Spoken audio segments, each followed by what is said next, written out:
참으로 오늘 기쁜 날입니다. 예수님께서 우리들에게 오신 이 성탄의 감동이 있는 아침입니다.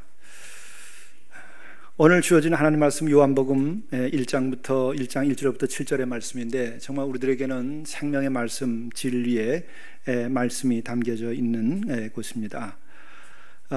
예수님은 오늘 말씀을 보게 되면은 바로 말씀이셨다고 하는 것이고, 또한 이 땅에 오셔서 빛이시라 이렇게 얘기하는 것이 핵심입니다.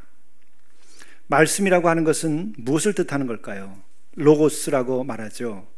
그 말씀이라고 하는 것은 길이고 진리고 생명이라고 하는 거예요. 로고스, 그것은 길이 되는 것이고 진리가 되는 것이고 생명이 되는 거예요. 예수께서 나는 길이요 진리요 생명이라고 그랬죠. 바로 우리 신앙의 세계에서 말씀이라고 하는 것은 우리의 길이 되고 진리가 되고 생명이 되는 것이고, 바로 그 말씀이 태초로부터 있었고 그 말씀이 육신을 입고 우리에게 오셨다는 거예요. 우리가 다른 종교를 생각해 보면 그 종교의 창시자들 참 대단한 위인들이고 훌륭한 인물들입니다. 우리가 정말 존경하고 숭상할 만한 대단한 분들이죠. 그러나 그분들은 이 땅에 와서 하신 일들이 진리가 무엇인지 우리에게 먼저 깨닫고 그것을 설파했어요. 그런데 예수님은 진리 그 자체라고 하는 거예요.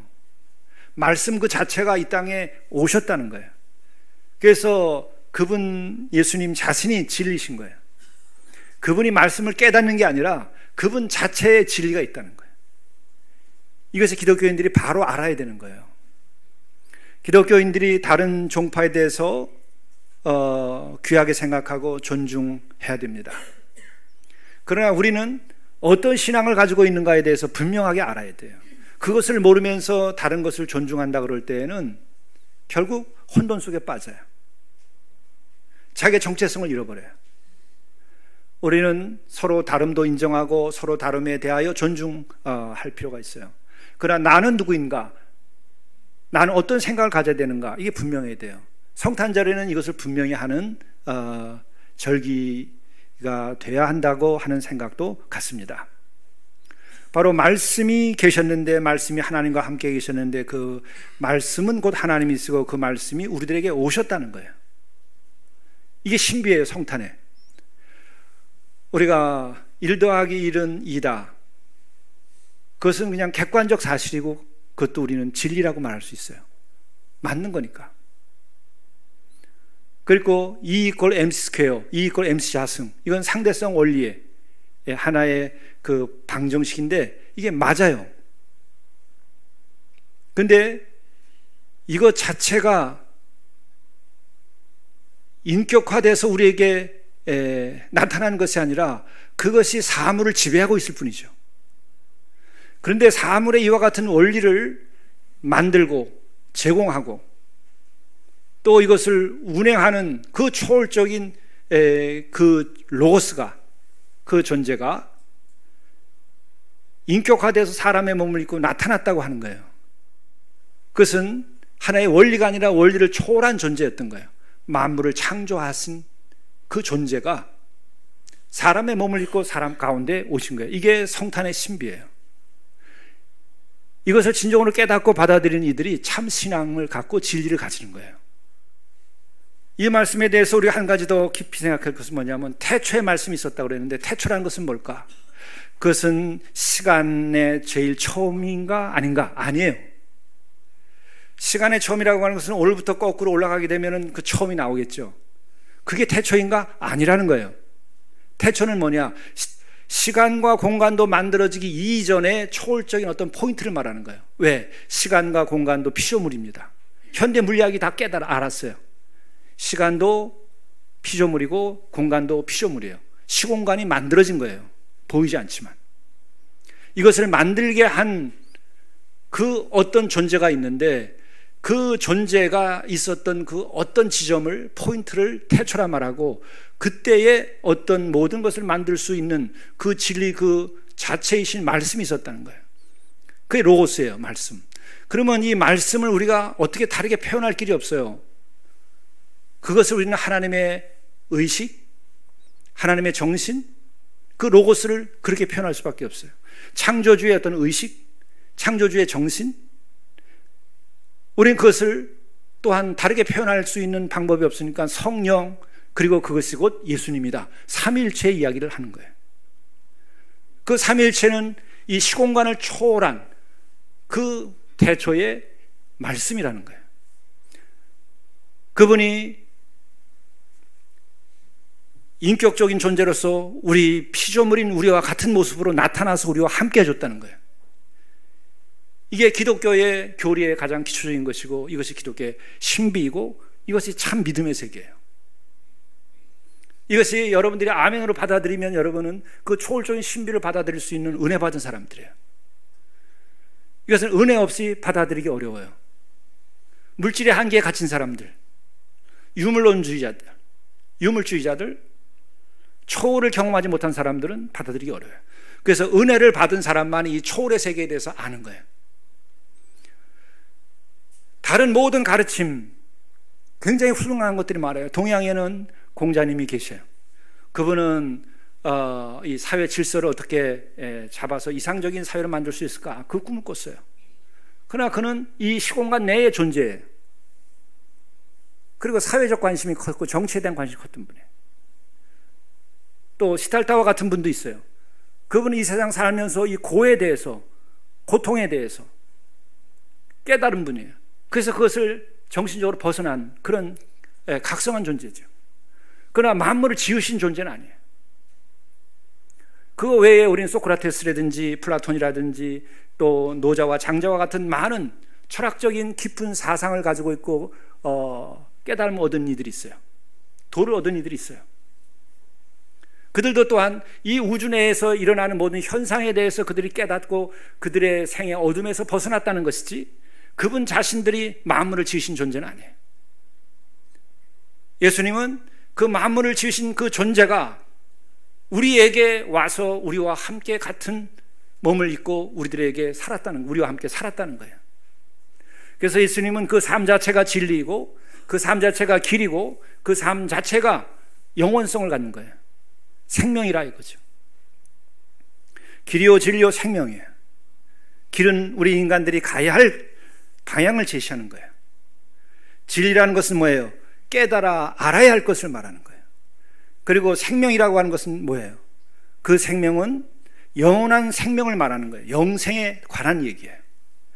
우리가 어떤 깨달음을 얻었고 어떤 세상에서 위치에서 잘 산다 할지라도 마지막에 우리가 영원한 생명을 얻을 수 없는 길이라고 한다면 그것은 온전한 길이 아니에요. 완전한 구원이 아니에요. 완전한 깨달음일 수 있을지 몰라도 완전한 구원이 될 수 없는 거예요.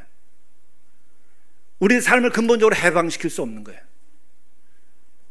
영원한 생명만이 우리의 궁극적인 문제를 해결할 수 있는 거죠. 바로 그것은 말씀이 육신이 되어 우리에게 오신 그분을 통해서 다시 이룩하는 거죠.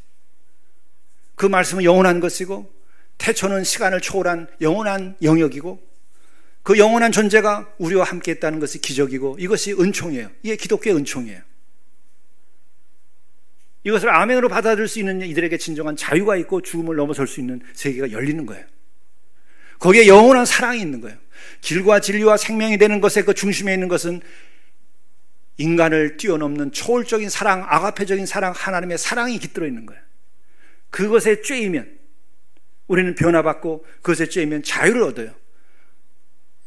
비로소 그때 우리는 깨달음을 넘어선 뜨거운 사랑의 에너지 속에서 우리는 슬픔과 걱정과 고통과 우울함과 많은 생의 과제들이 있는데, 배고픔과 육체적인 한계와 고통이 있음에도 불구하고 그것을 뛰어넘을 수 있는 힘을 가지게 되는 거예요. 바로 그것이 예수께서 오셔서 보여주신 그 길이고 소망이에요. 그리고 이것이 정말 영원한 것이다. 당신이 말씀이 우리에게 오셔서 가르치셨고, 그리고 오셔서 우리의 죄를 씻어주셨고, 그리고 또 우리를 사랑해서 더불어 함께 지냈고, 우리를 치유해 주셨고, 그리고 마침내 십자가에서 죽을 수밖에 없었는데 죽은 이후에 그분이 영원한 생명 부활을 하심으로써 당신이 가르치고 당신이 보여줬던 길이고 사랑했었던 일과 그 모든 것이 영원한 것이라는 것을 입증시킨 거예요. 부활은 그래서 길이요 진리요 생명이라는 것이 영원한 것임을 입증시킨 사건이에요. 우주 내에 유일한 사건이에요. 진리를 확증시킨 겁니다. 그래 놀라운 것은 이러한 존재가 올 때에 왜 낮고 천한 말구 위에 그리러 오셨을까? 로마로 오지 않고 그 식민지에 그 신음하고 있는 그것도 그 가운데서 베들레헴에, 그리고 베들레헴에서도 그 말구 위에 태어나셨을까? 우리의 시각을, 우리의 눈을 그리로 이끌어 가시는 거예요. 봐라 여기를. 너희들이 바라다보고 있는 그 높은 자리가 아니고 너희들의 탐욕이 이끌어주는 그 세계가 아니라 진실이 있고 사랑이 있고 길이고 생명인 자리는 바로 저기다. 예수께서 그리 오심으로 모든 인류로 하여금 우리가 봐야 할 시각을 정의시킨 것입니다. 그것을 바라다보고 깨닫는 이들은 자유를 얻어요. 마음의 평화를 얻어요. 여러분들이 말구 위에서 떠난 여러분들의 마음은 항상 고통 가운데 있을 수밖에 없어요. 항상 교만함에 빠져서 또 다른 고통을 낳을 수밖에 없어요. 또 다른 욕심에 사로잡혀서 여러분은 스스로 고통을 지어갈 수밖에 없어요. 그러나 그 빈 말구 위에 우리의 마음이 쏠리고 거기에서 탄생하신 예수님을 가슴에 우리가 담을 때에 우리는 비로소 모든 탐욕으로부터도 자유케 되는 것이고 교만함으로부터도 자유케 되는 것이고 모든 생의 고로부터도 우리가 자유케 되는 큰 깨달음을 얻는 거예요. 예수님은 그렇게 사건으로서 우리에게 오신 거예요. 말로 가르친 것만이 아니에요. 하나님은 사건으로서 세계를 창조하셨고 사건으로서 깨달음을 주셨고 사건 부활로서 영원한 길이 무엇인지 예수님을 통하여 보여주신 거예요. 이 예수님을 우리가 이 성탄에 비로소 다시 한번 묵상하는 겁니다. 그분이 오신 길, 그분이 가신 길, 그리고 마지막 부활에까지. 이것이 부활의 은총이고 부활의 이것이 성탄의 진리이고 성탄의 가르침이고 또한 이 과정에서 부활이 우리로 하여금 그분이 영원한 존재의 말씀이었고 그분이 하나님과 같이 계신 초월적인 존재였음을 우리들에게 입증시키는 거죠. 근데 오늘 이 말씀을 보게 되면 안타까운 것은 뭐냐면 그분이 이렇게 생명을 가슴에 감고 영원한 생명을 가지고 이 땅에 와서 빛이 되었는데 빛이 어둠에 빛이 돼 어둠은 깨닫지 못하더라. 세상 사람들은 깨닫지 못했고 뿐만 아니라 제대로 본 자들은 두려워했어요. 그래서 2살 이하의 어린아이들을 다 죽이는 권력자들의 만행이 저질러지죠. 오늘 지금 같은 무서운 경쟁과 탐욕 속에 살아가고 있는 이 질서 속에 예수님께서 오신다 그럴 땐 더 무서운 학살을 인간들은 저지를 겁니다. 우리의 마음속에서도 정말 예수님을 맞아들일 수 있는, 예수님과 우리가 어떤 동일시할 수 있는 마음, 예수님과 공명할 수 있는 마음을 가지고 있는가? 그 마음을 가져야 되는데 그 마음을 가지려면 우리에게 남는 것은 진정으로 회개하는 수밖에 없어요. 우리는 경쟁에서 이겨야만 되는데 예수께서는 이기려고 하지 않았어요. 예수님은 사랑하려고 했어요. 예수님은 높은 자리에 올라가려고 애쓰지 않았어요. 낮은 자리에 내려가서 더 많은 사람과 더불어 살려고 했어요.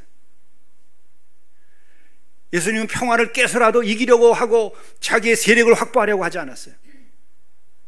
그는 화해하고 용서함으로써 평화를 만들어 가려고 했어요. 이렇게 하려면 우리에게 주어진 도전은 딱 하나밖에 없어요. 그를 보고 회개하라. 예수님께서 이 땅에 오셔서 하신 첫 번째 설교도 그것밖에 없었어요. 회개하라. 천국이 가까웠다. 멀리 있지 않다. 너희들에게 영원한 나라, 영원한 생명은 멀리 있지 않다. 회개만 하면 너희들은 나와 더불어서 이 천국의 기쁨을 누리고 영원한 평안과 기쁨을 누리고 너희들은 이 생에서 진정한 자유를 얻고 너희들은 구원받은 삶을 살 것이다. 그것밖에는 인류에게 소망이 없어요. 그것만이 인류에게 희망입니다. 이 대한민국에도 그것만이 희망이고 여러분의 가정에도 저의 가정에도 그것만이 희망이에요. 어떤 것으로 우리는 희망과 평안과 위안을 얻을 수 있겠어요? 예수님께서 보여주신 그 오시는 것부터 시작해서 살아간 그 삶의 자취와 그리고 그의 가르침과 그가 보여주신 모든 복음서에 나오는 이야기들, 이것만 우리들에게 희망이 되는 거예요. 이것에서 벗어나는 한은 우리는 어둠 가운데 살 수밖에 없어요. 어둠 가운데 있으면 우리는 차갑게 식습니다. 어둠 가운데 있으면 우리 삶에 대한 욕망과 희망이 생기지 않습니다. 그리고 우리는 탐욕에 사로질 수밖에 없고, 욕망을 가진 자들은 탐욕 아니면 권력욕에 사로잡힐 수밖에 없어요. 그러나 예수님의 사랑에 사로잡힌 이들은 권력과 탐욕이 아니라 진정한 만남과 진정한 행복과 진정한 자유를 향하여 나가게 돼 있어요. 예수님을 영접하셔야 돼요. 그분의 사랑을 받아들여야 돼요. 그분의 삶의 방식을 받아들여야 돼요. 그분을 진정으로 사랑해야 돼요. 그를 사랑하는 것만큼 우리는 그분이 가지고 있었던 마음을 가지게 될 것이고, 그분이 가지고 있었던 그 사랑을 우리가 가지게 될 것이고, 그분을 사랑하는 것만큼 우리는 그분이 가지고 있었던 진리를 획득하게 되는 거예요. 왜? 진리가 인격화돼서 오셨기 때문에 우리는 그를 사랑함으로써 길과 진리와 생명을 얻는 거예요. 이게 기독교의 도예요. 성탄절에는 다시금 이와 같은 진리를 깨닫고 예수님을 다시 영접하는 겁니다. 그리고 그와 더불어 살 새로운 그 사랑을 우리가 고백하는 거예요. 그분을 소중히 여기고 그분과 함께 하는 거예요. 그래서 우리는 단순하게 진리를 깨닫는 것이 아니라 예수님을 사랑하는 거예요. 그리고 더불어 살아가는 거예요. 그리고 그분이 우리를 지켜주시는 겁니다. 이것이 다른 종교와 다르고 다른 철학과 다른 거예요. 진리가 육신을 입고 우리에게 오신 거예요. 얼마나 이게 신비롭고 아름다운 것입니까? 이 방법이 아니고선 인류는 진리를 얻고 영원한 생명을 얻을 수 있는 길이 없었어요. 어떤 철학자의 가르침이나 어떤 종교가들의 이야기도 다 완전하지 아니했고, 뿐만 아니라 그 깨우침으로 얻을 수 있는 깨우침, 그것으로 구원에 이를 수 있는 인간은 희귀해요. 전혀 없었는지도 몰라요. 그러나 우리와 더불어 삶으로서 보여주고 손을 잡아주고 그분이 직접 치유함으로써 그 말씀이 육신이 되어서 그 진리가 하나님이 사람의 몸을 입고 와서 우리와 더불어 손을 잡고 우리와 더불어 먹고 마시고 우리를 사랑하고 품고 우리의 죄를 씻기 위하여 그분이 희생의 제물이 되준 사건만이 우리들에게 진정한 구원이 될 수 있는 거예요. 가장 쉬운 길이기도 해요. 다른 방법이 없어요. 그래서 마지막 택한 길입니다. 보다 못해 친히 오신 거예요.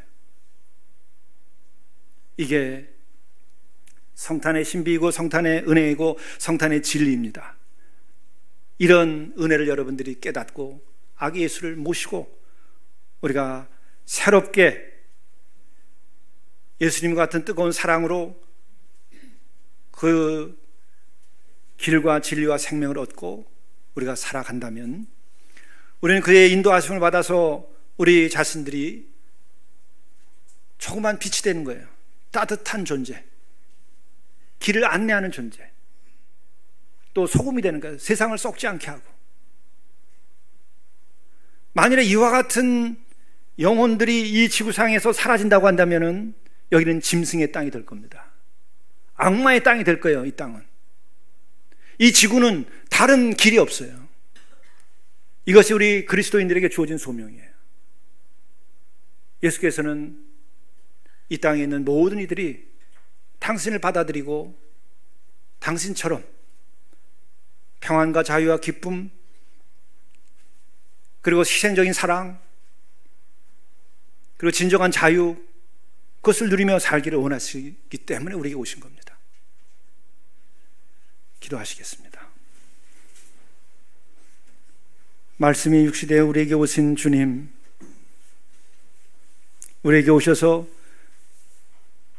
길이요 진리요 생명 그 자태이신 당신이 우리들의 삶을 이끌어 주시고 또 우리가 주님과 사랑으로 일치된 마음을 가지고 일치된 존재로서 이 생을 살아갈 수 있도록 인도해 주셔서 우리 자신들이 해방되고 우리 자신들이 자유를 얻고 우리 자신들이 생명의 충만함을 가지고 살아가게 도와주시고 우리로 인하여 이 세상이 하나님의 나라와 그의 의를 이루어가는 세계가 될 수 있도록 도와주옵소서.